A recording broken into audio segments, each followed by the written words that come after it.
महोदया, मैं केवल एक सांसद के रूप में नहीं बल्कि उन लोगों के प्रतिनिधि के रूप में बोल रहा हूँ जिनका पैसा दांव पर है। जब एक कॉर्पोरेट डिफॉल्ट करता है तो वो केवल एक बैलेंस शीट का आंकड़ा नहीं होता है। किसान की जमा पूंजी व एक आदिवासी परिवार का बचत है, वो इस राष्ट्र की संपत्ति है। और आज ये सरकार हमसे एक ऐसा कानून पारित करने को कह रही है जो प्रक्रियाओं की रक्षा करती है लेकिन लोगों की नहीं। इसे स्वीकार नहीं कर सकते। मैं सदन से आग्रह करता हूँ कि इस विधेयक को वापस भेजा जाए, इसे मजबूत बनाया जाए, इसे पारदर्शी और जवाबदेह बनाया जाए, क्योंकि दिवाला कानून केवल कंपनियों के बारे में नहीं है, ये इस बारे में है ये देश अपने लोगों के साथ खड़ा है, ये शक्तिशाली डिफॉल्टर के साथ नहीं। Thank you chairperson madam. I heard the honorable member from the treasury bench speak, but I want to start with the basic thing that this bill just talks about timelines. It mandates faster decisions as procedural requirements, but I ask the government, how can timelines be enforced when institutions themselves are collapsing? The National Company Law Tribunal and the NCLAT are burdened with vacancies, infrastructure shortages and mounting backlogs. The Honorable Supreme Court, in multiple observations, including matters related to tribunal functioning, has clearly stated justice delayed is justice denied. And in cases concerning tribunal vacancies, the court has emphasized that adjudicatory bodies must be adequately staffed to uphold the rule of law. Yet this bill is silent about that. This government wants speed without capacity, deadlines without delivery, and reform without any kind of responsibility. Ma'am, one of the biggest failures of the IBC regime has been the massive haircuts taken in the large corporate insolvency cases.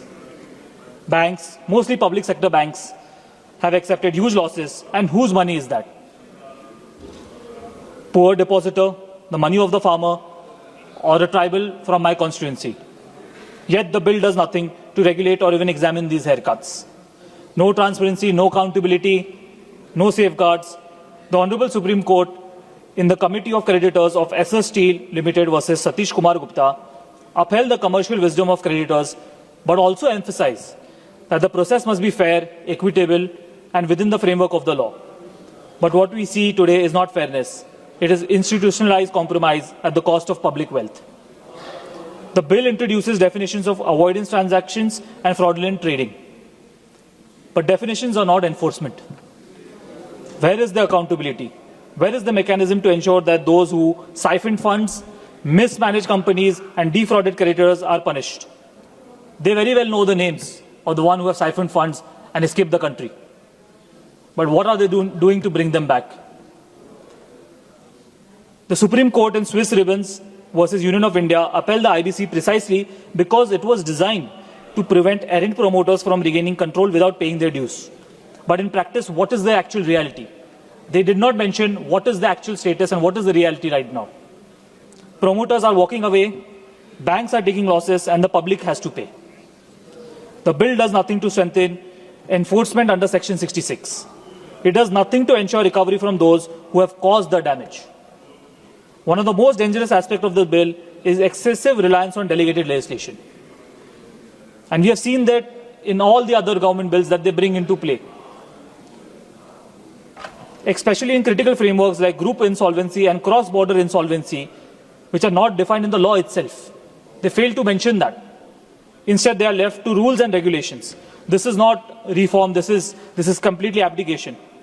The Supreme Court in multiple judgments has clearly held that essential legislative functions cannot be delegated. But the government is systematically bypassing the parliament. So then why are we here? Then why are we debating upon these laws if you are giving everything to the executive authority and through notifications when it's not there in the part of the law or the part of the main body of the law? Yet the bill introduces provisions to allow recovery from guarantor assets during insolvency. But let us be honest, this is half a reform. There is no comprehensive framework to trace hidden assets, break complex ownership structures, recover funds from related parties. So what happens? The company collapses, but the wealth remains hidden elsewhere. And this is actually the reality which the government refuses to accept. The bill strengthens the role of Committee of Creditors, even allowing it to continue during liquidation. But who actually regulates these regulators? Who ensures that decisions are not arbitrary? Who ensures that the public interest is not sacrificed for private settlements? The Supreme Court in SS Steel has recognized that the primacy of COC, but does not intend for it to become unchecked power. The bill introduces procedural changes for operational creditors. But let us ask, who are the small suppliers, the MSMEs and the workers truly protected? Are they actually protected? Or are they still standing at the end of the line? The Supreme Court in Swiss Ribbons acknowledged the distinction, but also emphasized fairness. Yet today, small creditors wait, big financial institutions decide. In the end, I would just like to mention that महोदया, मैं केवल एक सांसद के रूप में नहीं बल्कि उन लोगों के प्रतिनिधि के रूप में बोल रहा हूं जिनका पैसा दांव पर है।